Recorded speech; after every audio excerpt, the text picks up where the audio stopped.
Empezamos hoy con el capítulo 3. Se llama La perfección inocente. Y empezamos, como no, con expiación sin sacrificio. Ya vengo diciendo que una de las palabras con las que yo me encontraba siempre de cara es el tema de la expiación, porque en español significa pagar las culpas con dolor. Y me rompía mucho el esquema de lo que leía cuando aparecía la palabra expiación. Y aquí explica ese giro que hay, esa inversión en el significado de la expiación que el curso tiene y que es fundamental. Dice, hay otro punto que debe quedar perfectamente claro antes de que pueda desaparecer cualquier residuo de temor que aún esté asociado con los milagros. La crucifixión no estableció la expiación, fue la resurrección la que lo hizo. Dice que tiene que haber otro punto que tiene que quedar perfectamente claro antes de que desaparezca cualquier residuo de temor que esté asociado con los milagros. Y dice, la crucifixión no estableció la expiación. Lo importante de mi vida, dice Jesús, no fue la crucifixión, fue la resurrección quien tuvo la importancia. Dice, son muchos los cristianos sinceros que no han entendido esto correctamente. Fíjate, sí, son muchos. Todas las religiones cristianas están basadas en la cruz. Nadie que esté libre de la creencia en la escasez podría cometer tal equivocación. Esa equivocación va unida al leitmotiv de este mundo, a la característica principal que este mundo, que es la escasez. Dice, si se examina la crucifixión desde un punto de vista invertido, que es como lo hacemos nosotros, parece como si Dios hubiese permitido e incluso fomentado el que uno de sus hijos sufriese por ser bueno. Nos lo dice así de frente para que nos demos cuenta la locura en la que hemos estado creyendo.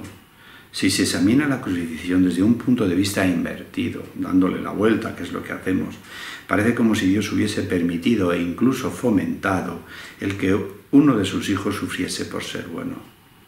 Esa desafortunada interpretación que surgió como resultado de la proyección ha llevado a muchas personas a vivir sumamente atemorizadas por Dios. Quiero explicar este párrafo. Esa desafortunada interpretación que surgió como resultado de la proyección, de nuestra proyección de la culpa, ha llevado a muchas personas a vivir sumamente atemorizadas de Dios. Tales conceptos antirreligiosos se infiltran en muchas religiones. Dice que ese concepto es antirreligioso, el que Dios permitiera o incluso fomentara que uno de sus hijos sufriera por ser bueno. ¿Cómo iba a ser eso posible? Dice, el auténtico cristiano, sin embargo, debería hacer una pausa y preguntarse, ¿cómo iba a ser posible que Dios fuera cruel y permitiera que uno de sus hijos, qué rendimiento sacaría de aquello? ¿Cómo iba a ser posible que Dios mismo fuese capaz de albergar el tipo de pensamiento que sus propias palabras han señalado claramente que es indigno de su Hijo? Cuando está repitiendo todo el tiempo que su Hijo es perfecto como Él lo es y santo como Él lo es, ¿cómo luego va a contradecirse de esta manera tan grande y va a permitir el sufrimiento de su propio Hijo? Dice, este párrafo es muy intenso también. Dice, bueno, es intenso. Dice, la mejor defensa, como de costumbre, consiste en no atacar la posición del otro, sino más bien proteger la verdad. A ver esto cómo se entiende. La mejor defensa nos está diciendo que tenemos que revisar nuestra mente, que nos preguntemos cómo va a ser posible que Dios se contradijera castigando a uno de sus hijos cuando Él saca la cara por todos sus hijos, dice que todos son perfectos. ¿Cómo es posible? Las cosas que no son posibles no ocurren y te hace la pregunta, dice, ¿cómo reaccionas entonces ante esto que está ocurriendo en las religiones? ¿Cómo reaccionas? Y te dice, la mejor defensa como de costumbre, consiste en no atacar la posición del otro, sino más bien en proteger la verdad.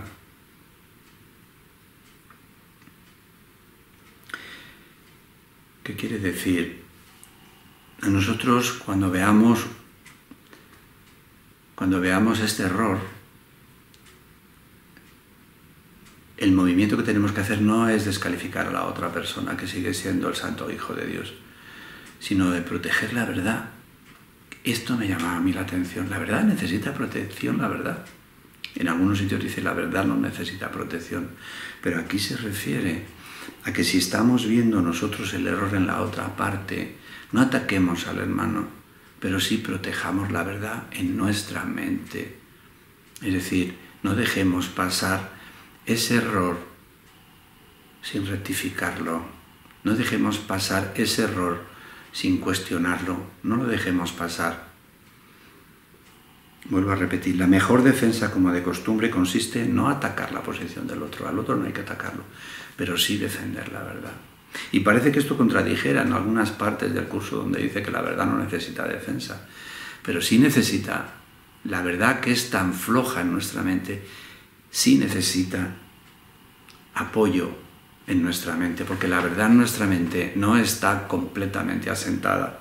Por eso dice, sino más bien, no atacar al otro, sino proteger la verdad. Y yo pongo en tu mente.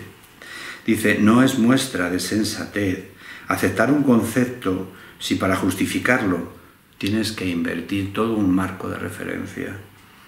No es muestra de sensatez aceptar el concepto de que Dios puede castigar a su hijo si tienes que invertir todo el marco de referencia. Es decir, si ya Dios no ha creado un hijo perfecto, si ya Dios no confía en la inocencia de su hijo.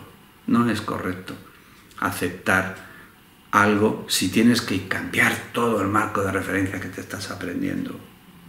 Dice, este procedimiento es doloroso en sus aplicaciones menores. Estas frases son un poco complicadas. Este procedimiento es doloroso en sus aplicaciones menores y verdaderamente trágico a escala mayor. Quiere decir que en cosas pequeñas lleva un costo, pero en cosas grandes como esta es trágico. Dice, con frecuencia la persecución termina siendo un intento de justificar la terrible y errónea percepción de que Dios mismo persiguió a su propio Hijo en nombre de la salvación. Ahí va. Con frecuencia la persecución, vamos a poner que sea la nuestra persiguiendo el error en un hermano, termina siendo un intento de justificar la terrible y errónea percepción de que Dios mismo hizo lo mismo. Ni siquiera las palabras mismas tienen sentido. No tiene sentido pensar que que Dios persiguió a alguno de sus hijos. No tiene sentido. Tanto tiempo la hemos dejado pasar sin examinar, pero no tiene sentido. Superar esto ha sido sumamente difícil, pues si bien este error no es más difícil de corregir que cualquier otro, son muchos los que no han estado dispuestos a abandonarlo en vista de su evidente valor como defensa. Mientras Dios castigue a alguien, yo tengo la puerta abierta para hacer lo mismo. Un ejemplo menos dramático y más cotidiano, diría yo, es el del padre cuando pega un cachete a su hijo y dice, esto me duele más a mí que a ti. Y de esta manera se siente exonerado de haber castigado a su hijo. Porque si Dios lo hizo, ¿por qué no yo? ¿Crees que nuestro Padre piensa realmente así? Es tan esencial eliminar cualquier pensamiento de este tipo que debemos asegurarnos de que nada semejante permanezca en tu mente. Y continúa diciendo y afirmando y asentando la idea. Yo no fui castigado porque tú fueras malo. La Iglesia tenía esto montado, bueno, y supongo que lo tendrá todavía de una manera extraordinaria que a mí me volvió a loco. La humanidad cree en el pecado y el pecado es una afrenta contra Dios. Entonces la afrenta era infinita. de ser posible, era infinita, porque el objetivo de la afrenta era nada menos que Dios. Entonces, dice la Iglesia, decía la Iglesia, entonces para salvar esa distancia larguísima que el ser humano había conseguido ofendiendo a Dios, hacía falta el sacrificio igualmente largo de alguien para achicar esa distancia que nosotros habíamos puesto entre el Padre y nosotros. Y ese sacrificio tenía que ser del mismo Hijo de Dios. Esto estaba montado de una manera tan extraordinariamente cerrada que yo durante un tiempo estuve creído de esto. Lo voy a volver a explicar. Si el pecado es, como afirmamos nosotros en la Iglesia, real, la ofensa a Dios había sido infinita. El curso dice que de ser el pecado real sería incuestionable. No hay forma de lo que es real dejar de serlo. Pero la Iglesia, la católica que yo conozco, decía, evidentemente hemos pecado por lo que se ve. Y entonces hemos ofendido a Dios de una manera infinita, porque la diferencia que hay entre Dios y... Entonces hace falta el sacrificio de un Dios que achique esta distancia. Con lo cual justificaba de una manera que el Hijo de Dios viniera aquí a morir para salvarnos de nuestros pecados. Caray. Y ahora dice aquí Jesús, yo no fui castigado porque tú fueras malo. Y lo dice así, completamente, para que no nos quede duda.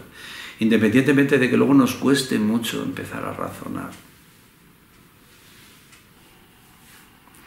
La lección completamente benévola que la expiación enseña se echa a perder si se mancilla con cualquiera de las formas en que esta clase de distorsión se manifiesta. El concepto de la expiación se echa a perder si sostenemos esto en nuestra mente. Y continúa. La afirmación, mía será la venganza, dice el Señor, es una percepción falsa mediante la cual uno le atribuye a Dios su propio pasado malvado, entre comillas. Nosotros igualamos a Dios con nuestras características de pecador y de vengador. Mía es la venganza, dice el Señor, es una percepción falsa mediante la cual uno le atribuye a Dios su propio pasado malvado, su propio comportamiento. Este pasado malvado no tiene nada que ver con Dios.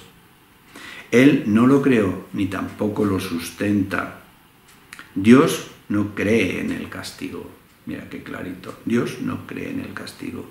Su mente no crea de esta manera. Dios no tiene nada contra ti por razón de tus malas acciones, entre comillas malas. ¿Cómo sería posible entonces que me hubiese acusado a mí de ellas? Te está argumentando la imposibilidad de que ocurriera la crucifixión como medio para salvar al género humano. Esto cambia todas las religiones cristianas porque ponen en el sacrificio de Jesús la redención del género humano. Y aquí está dándole. Hacía poco leíamos que decía Jesús, algunas personas se sintieron atacadas por mí. Pero claro, decía cosas que rompía la estructura de la Iglesia. Y entonces, pues también la rompía. Ahora es que está de esta manera establecido. Dice por una parte, Dios no cree en el castigo y su mente no crea de esta manera castigando. Dios no tiene nada contra ti por razón de tus malas acciones porque Dios cree en tu inocencia. ¿Cómo sería entonces posible que me hubiera acusado por ellas? Asegúrate de que reconoces cuán absolutamente imposible es esta suposición. Y también de que procede enteramente de tu proyección de la culpa. Este tipo de error es responsable de una multitud de errores similares, incluyendo la creencia de que Dios rechazó a Adán y lo expulsó del jardín del Edén. Va en la misma idea, en la idea de un Dios castigador que cumple la promesa de poner venganza. Quizás por eso piensas a veces que no te estoy guiando bien. Mira cómo lo dice aquí también. Quizá a veces piensas que no te estoy guiando bien, porque no estoy dando consistencia a la culpa. Porque estoy diciendo que la culpa solamente es la proyección de una idea equivocada tuya. Tú jamás ofendiste a Dios, pero creíste que habías ofendido a Dios. Qué bonita la frase. Quizá por eso piensas que a veces no te estoy guiando bien. He tomado las máximas precauciones para usar palabras que sean casi imposibles de distorsionar, pero siempre es posible tergiversar los símbolos si así se desea. Es decir, se puede decir justo lo contrario. Y de hecho hay un libro que trata de emular a este que dice justamente lo contrario, que la separación ocurrió, que el error ocurrió. Está encarpetado con unas páginas parecidas, con un título parecido. Dice, es posible distorsionar los símbolos si así se desea. Y continúa yendo en la misma dirección y afirmando esto. Dice, el sacrificio es una noción que Dios desconoce por completo. Procede únicamente del miedo, y los que tienen miedo pueden ser crueles. Cualquier forma de sacrificio es una violación de mi exhortación a que debes ser misericordioso tal como tu Padre en el cielo lo es. Explica una definición de sacrificio. Dice, es una violación de mi exhortación de que seas misericordioso.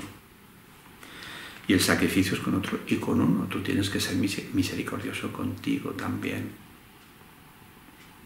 A muchos cristianos les ha resultado difícil darse cuenta de que esto les atañe a ellos también. Los buenos maestros nunca aterrorizan a sus estudiantes. Aterrorizar es atacar. Y como resultado de ello se produce un rechazo de lo que el maestro ofrece, malográndose así el aprendizaje. Qué suave lo dice, pero qué claro. Cuánta parte de miedo reparte la Iglesia, que es el infierno, sino la condensación de ese miedo. Menos mal que ya estamos saliendo de ahí. Los buenos maestros nunca aterrorizan a los estudiantes. Aterrorizar es atacar. Y como resultado de ello se produce un rechazo de lo que los maestros quieren ofrecer, malográndose así el aprendizaje. Se me ha llamado correctamente el Cordero de Dios que quita los pecados del mundo. Correctamente. Mas quienes representan al Cordero manchado de sangre no entienden el significado del símbolo. Para nosotros el Cordero de Dios que quita los pecados no es el Cordero que se sacrifica por el mundo.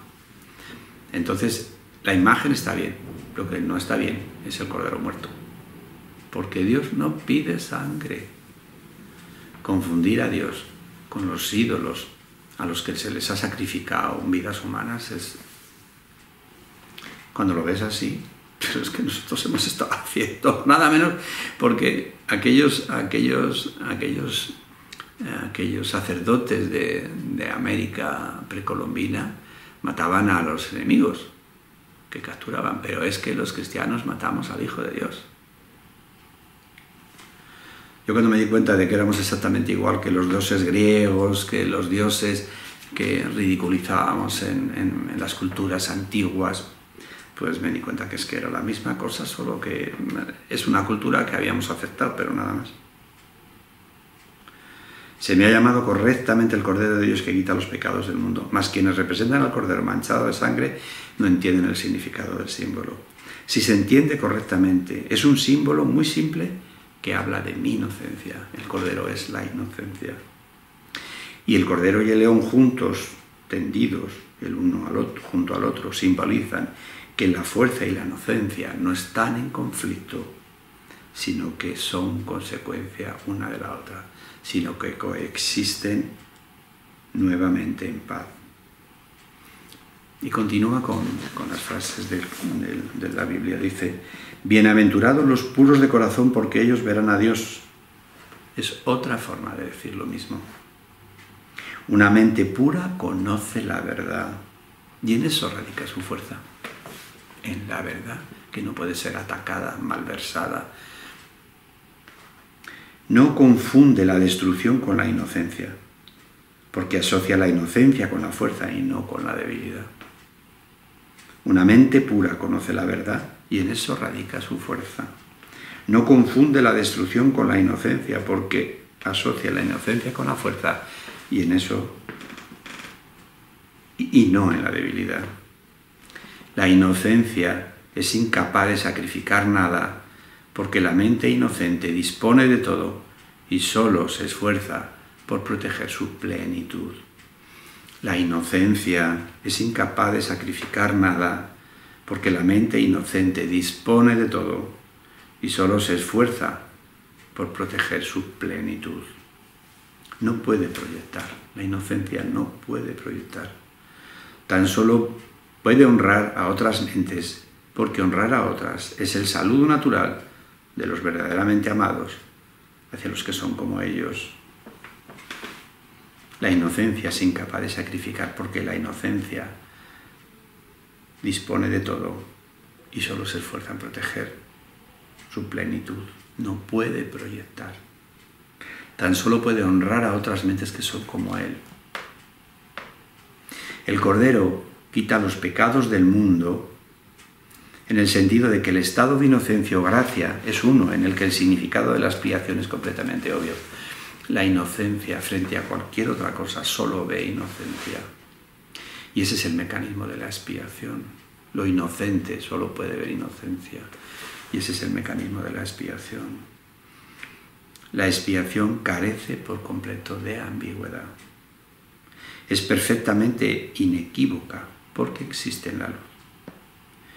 Únicamente los intentos de ocultarla en las tinieblas han hecho que sea inaccesible para aquellos que eligen no ver. Aquí nos explica un poco cómo va nuestra cabeza. La expiación carece por completo de ambigüedad. O lo entiendes o no lo entiendes. Y cuando se acepta la expiación te das cuenta que esto no existe. Entonces hace falta, ten cuenta que tenemos muchas resistencias para acabar de entenderlo. Y dice, únicamente los intentos de ocultarla en las tinieblas es lo que ha hecho que sea inaccesible para aquellos que eligen no ver. Entender el concepto de la expiación y aceptarla completamente va a hacer que desaparezca este mundo. Por eso está hablando de las resistencias que tenemos para aceptarla plenamente. Pero porque nos dice que no es ambigua en absoluto. Cuando lo aceptemos, desaparecerá todo lo que no es real. La expiación de por sí solo irradia verdad. Es decir, el pecado no existe. La consecuencia que tú crees que debe tener es innecesaria. La consecuencia de dolor que tú crees que debe tener el pecado es innecesaria porque no existe el pecado. Es, por lo tanto, el epítome de la mansedumbre y derrama únicamente bendiciones. Epítome quiere decir lo máximo. Es, por lo tanto, el epítome de la mansedumbre y derrama únicamente bendiciones. No podría hacer eso si procediese de cualquier otra fuente que no fuera la perfecta inocencia. La expiación sale de la perfecta inocencia. No obstante, es perfectamente consciente de todo lo que es verdad. Me deja un párrafo. La inocencia es sabiduría porque no tiene conciencia del mal y el mal no existe. La inocencia es sabiduría. Nunca lo hubiéramos dicho. Para nosotros la inocencia muchas veces es no conocer algo, pero pues por una derivación. La inocencia es sabiduría porque no tiene conciencia del mal. Está preciosa esta frase. Dice, y el mal no existe. No obstante, es perfectamente consciente de todo lo que es verdad. La inocencia es perfectamente consciente de todo lo que es verdad. La resurrección demostró que nada puede destruir la verdad. La resurrección demostró que nada puede destruir la verdad, que nada puede destruir la inocencia del Hijo de Dios. El bien puede resistir cualquier clase de mal, al igual que la luz disipa cualquier clase de oscuridad. La expiación es, por lo tanto, la lección perfecta. Eso es lo que tenemos que aprendernos. Es la demostración concluyente de que todas las demás lecciones que enseñé son ciertas. Si puedes aceptar esta generalización ahora, no tendrás necesidad de aprender muchas otras lecciones de menor importancia.